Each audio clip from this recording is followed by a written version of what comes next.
everybody, this is Angela Savage, the daughter of IndyCar driver Swede Savage. It's time to watch stories from motorsports. My buddy, Doug Kenny, loves to share the journey of people in racing, and he is an amazing dude. Drivers, owners, fans, and team members, watch the SFM podcast. Hey everybody, this is Doug Kenny from Stories from Motorsports. I'd like to thank my buddy Josh Mabe for the YouTube work he did years ago that inspired me to create this platform. I'd like to thank my buddy Victor Sifton for convincing me to get back into it after my hiatus from 2017 to 2019. I have a very special treat for you all today with an amazing journey from an amazing racing figure. Drivers, start your engines.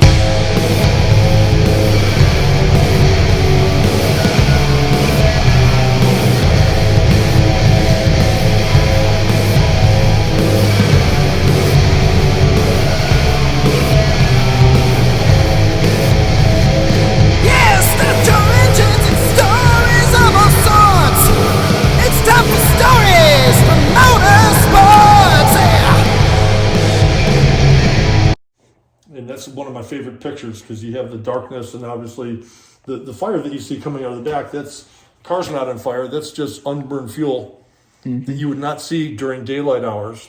So it's basically when you're off the throttle in those types of cars, when you come off the throttle, any unburned fuel just spits out the exhaust pipe in form of a flame, which you would obviously see at night, but something you would not see during the day. So that made for just a beautiful, colorful picture.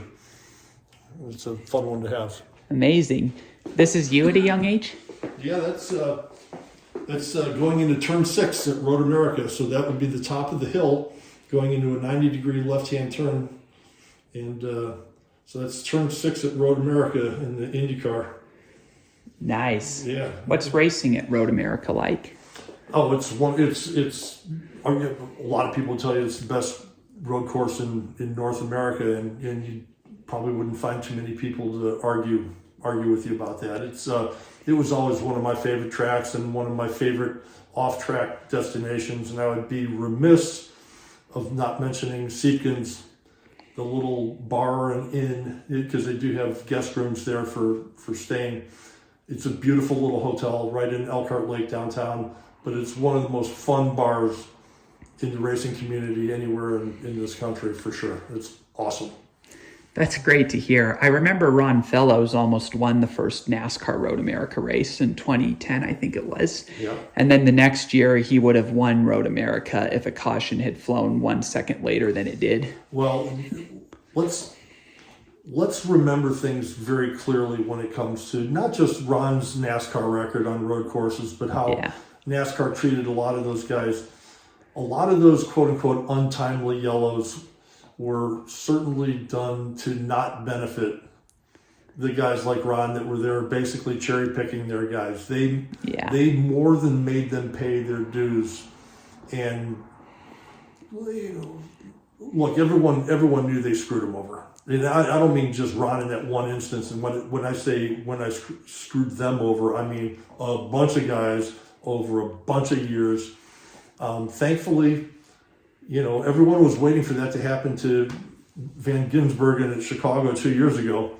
Yeah. Because they were waiting for the hammer to drop and NASCAR let it go. So clearly over the decades, maybe things have changed and evolved a little bit, and they're not, doing nefarious things to those guys. But in the meantime, like Ron had some good days in NASCAR, and he got to cash a few good checks from their prize money, so I'm sure he's not totally complaining. Yeah. Then we had Boris Said, win Montreal in 2010, and that was like a 1-2-3 finish for the Ringers because it was Boris, Pappas, and then Villeneuve. Right on. Yep. I think one of the ways that the Road Ringers were screwed was the fact that NASCAR didn't race on other road courses aside from Sonoma and Watkins Glen. For years it was, you had the 2 races a year, and that was that. Yeah, and Tony Stewart and Jeff Gordon were always winning those for the most part. So, yeah. Well, that's, look, I mean, to NASCAR's credit, even though they were decades, and I mean decades late to the party. Mm-hmm.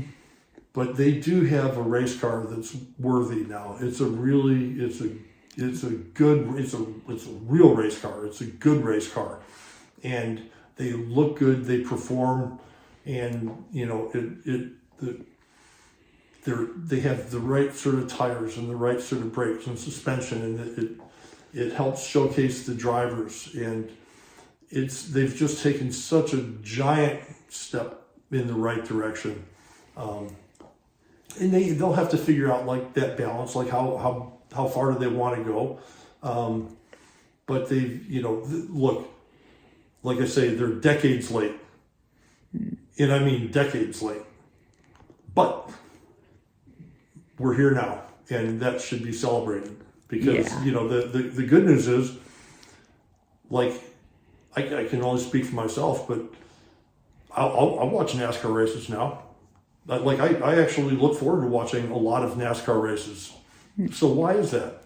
Well, it's because of the car.